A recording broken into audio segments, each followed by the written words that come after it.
ओम भूर्भुवः स्वः तत्सवितुर्वरेण्यं भर्गो देवस्य धीमहि धियो यो नः प्रचोदयात्।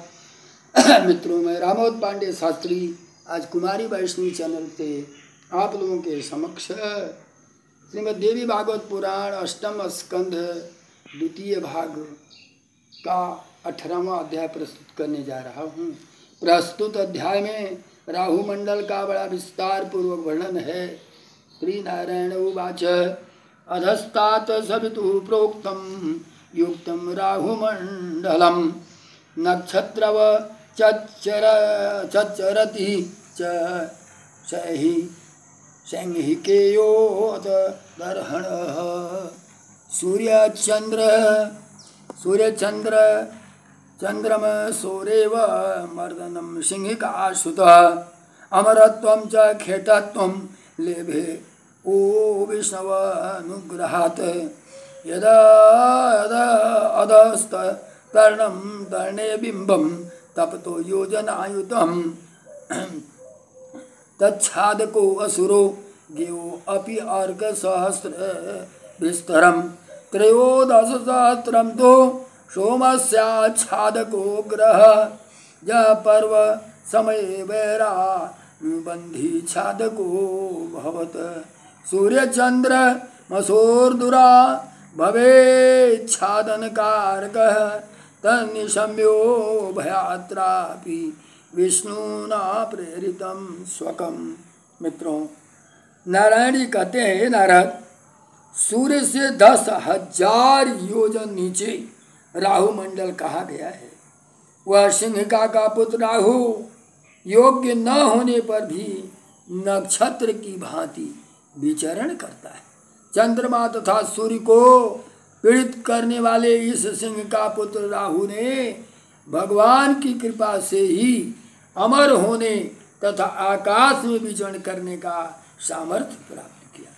13,000 योजन विस्तार वाला यह असुर 10,000 योजन विस्तार के बिंब मंडल वाले तपते सूर्य का तथा 12,000 योजन विस्तृत मंडल वाले चंद्रमा का आच्छादक कहा जा गया है।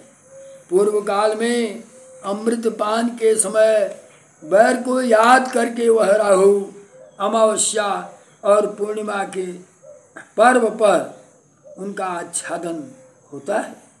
दूर से ही वह राहु सूर्य तथा चंद्रमा को आच्छादित करने के लिए तत्पर होता है। यह बात जानकर भगवान विष्णु ने विशाल ज्वालाओं से युक्त अपना अत्यंत भयानक सुदर्शन नामक चक्र उन दोनों सूर्य तथा चंद्रमा के पास भेज दिया था। उसके दूषः तेज से सूर्य और चंद्रमा का मंडल चारों ओर से घिर गया। इससे खिन्न तथा चकित मन वाला वह राहु बिंब के पास जाकर और वहां क्षण भर रुक कर फिर सहसा लौट आया। ये दिवस से जगत में इसी को उपराग या ग्रहण, सूर्य ग्रहण और चंद्र ग्रहण करता है, ऐसा आप समझिए। हे श्रेष्ठ, उस राहु मंडल से भी नीचे सिद्धों, चारणों और विद्याधरों के परम पवित्र लोक कहे गए। पुण्यात्मा पुरुषों द्वारा सेवित ये लोक 10,000 योजन विस्तार वाले बताए गए। हे देवर्षि, इन लोकों के भी नीचे यक्षों, राक्षसों, पिशाचों, प्रेतों एवं भूतों के उत्तम विहार स्थल। इनके नीचे जहाँ तक वायु चलती है और जहाँ तक मेघ दिखाई पड़ते हैं, ज्ञानी तथा विद्वान लोगों के द्वारा यह अंतरिक्ष कहा जाता है। हे द्विज श्रेष्ठ, उनके नीचे 100 योजन की दूरी पर जहाँ तक गरुण, बाज, सारस और हंस आदि पृथ्वी पर होने वाले पार्थिव पक्षी उड़ सकते हैं, पृथ्वी बताई गई है। पृथ्वी के परिमाण तथा स्थिति का वर्णन पहले ही हम बता चुके हैं। मित्रों, अधस्ताद बने सप्त दिवर्षे विवरा स्मृता एक सो योजनानाया नामायायो मोक्षादेत पुनः अयुतांतरः विख्याता सर्वतुः दुःखदायकाः अतलं प्रथमं प्रोक्तं द्वितीयं वितलं तथा तृतीयं सुतलं प्रोक्तं चतुर्थं वै वितलातलं महातलं पंचमं च षष्ठम प्रोक्तम रसातलम सप्तम विप्रपातालम सप्तैते विवरा स्मृता एतेषु बिल स्वर्गेषु धियो अपि अधिकम एव च। काम भोगै ऐश्वर्य सुख समृद्ध भुवनेषु च नित्य उद्यान विहारेषु सुखास्वाद प्रवर्तते। ये देवर्षि, इस पृथ्वी के नीचे 7 विवर बताए गए हैं। इनमें प्रत्येक विवर की लंबाई तथा चौड़ाई 10-10 हजार योजन है और वे एक एक दूसरे से 10-10 हजार योजन की दूरी पर स्थित कहे गए। ये सभी ऋतुओं में सुखदायक होते हैं। इनमें पहले को अतल, दूसरे को वितल, तीसरे को सुतल, चौथे को तलातल, पांचवें को महातल, छठे को रसातल और सातवें को पाताल कहा गया है। ये विप्र, इस प्रकार से ये 7 विवर बताए गए हैं। ये विवर एक प्रकार से स्वर्ग ही है। अनेक उद्यानों तथा विहार स्थलियों वाले तथा काम भोग ऐश्वर्य सुख तथा समृद्धि से युक्त यहाँ के भुवनों में स्वर्ग से भी बढ़कर के सुख तथा आस्वाद उपलब्ध है। यहाँ निवास करने वाले महाबली दैत्य, नाग तथा दानव अपने स्त्री पुत्रों और बंधुओं के द्वारा सदा आनंदित तथा प्रफुल्लित रहते हैं। वे अपने अपने घरों के स्वामी होते हैं। मित्र तथा अनुचर आज सदा उनके पास विद्यमान रहते हैं। ईश्वर भी जिनकी इच्छा को विफल नहीं कर सकते, ऐसे वे अत्यंत मायावी सदा हृष्ट पुष्ट रहते हुए भी सभी ऋतुओं में सुखी रहते हैं। माया के स्वामी मय नामक दानव ने उनमें अनेक पुरियों का निर्माण कराया, जो श्रेष्ठ मणियों से जटित हजारों अद्भुत भवनों, अट्टालिकाओं, गोपुरों, सभा भवनों, प्रांगणों और वृक्ष समूहों आदि से सुशोभित। वे पुरियां देवताओं के लिए भी अति दुर्लभ हैं, जिनकी कृत्रिम भूमि फर्श पर नागों तथा असुरों के जोड़े और कबूतर, मैना आदि पक्षी विहार करते हैं। ऐसे विपराधीश्वरों के मनोहर भवनों से अलंकृत वे पुरियां अति सुशोभित हो रही। उनमें मन को मुग्ध करने वाले बड़े बड़े सुंदर फलों तथा फूलों से लदे वे वृक्षों वाले और कामिनियों के विलास योग्य स्थानों से अत्यधिक शोभा पाने वाले विशाल उद्यान विद्यमान है।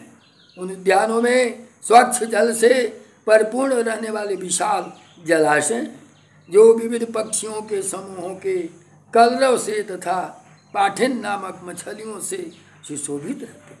जलचर जंतुओं के क्रीड़ा करने पर जल से क्षुब्ध होने से उसमें उगे हुए कुमुद उत्पन्न कहलवर, नील कमल तथा रक्त कमल हिलने लगते हैं। उद्यानों में स्थान बनाकर रहने वाले पक्षी अपने विहारों तथा इंद्रियों को उत्साहित करने वाली अपनी विविध ध्वनियों से उन्हें सदा निनादित करते हैं। अमराणाम च परमाश्रयाम च अतिशयन्ति च यत्र नैव भयं क्वापि कालांगै दिन रात्रिभिः यत्र यत्राहि प्रवराणाम च शिरस्तयी मणि रश्मिभिः नित्यं तमः प्रबाध्येत सदा प्रस्फुट कांतिभिः न वा एतेषु वसतां दिव्य औषधि रसायनैः रसान् पान स्नान नाद्यैः नाधयो न च व्याधय वलीपलितः जीर्णत्वयि एव स्वेदगन्धता अनुत्साह वयो अवस्था न बाधन्ते कदाचन कल्याणानां सदा तेषां न च मृत्यु भयं कृतः भगवते तेजो अन्यत्र चक्राश्चैव सुदर्शना जस्मिन् प्रविष्टे दैतेयः वधूनां च गर्भराशयः प्रायो भयात् पतन्ति एव स्रवन्ति ब्रह्मपुत्रकम् वे पुरियां देवताओं के श्रेष्ठ ऐश्वर्य से भी बढ़कर के हैं। समझ लें, जो जलाशय है उस जलाशय में उगे हुए कुमुद, उत्पल, कहवर, नीलकमल तथा रक्त कमल हिलते रहते हैं। उन उद्यानों में स्थान बनाकर रहने वाले पक्षी अपने विहारों तथा इंद्रियों को उत्साहित करने वाली अपनी विविध ध्वनियों से उन्हें सदा निनादित करते हैं।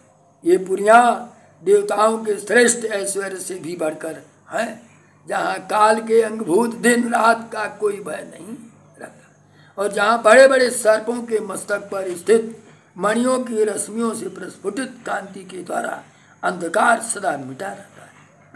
इनमें निवास करने वाले लोगों को दिव्य औषधियों, रसायनों, रस, अन्नपान एवं स्नान आदि की कोई आवश्यकता नहीं रहती।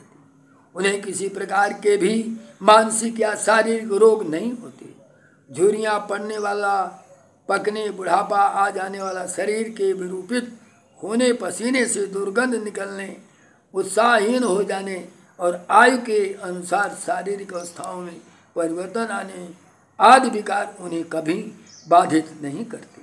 हे ब्रह्मपुत्र नारद, उन कल्याणमय लोगों को भगवान श्री हरि के तेजस्वी सुदर्शन चक्र के अतिरिक्त अन्य किसी से भी भय नहीं रहता। जिस चक्र के वहाँ प्रवेश करते ही भय के कारण प्राय दैत्यों की स्त्रियों का गर्भपात, गर्भस्राव हो जाता है।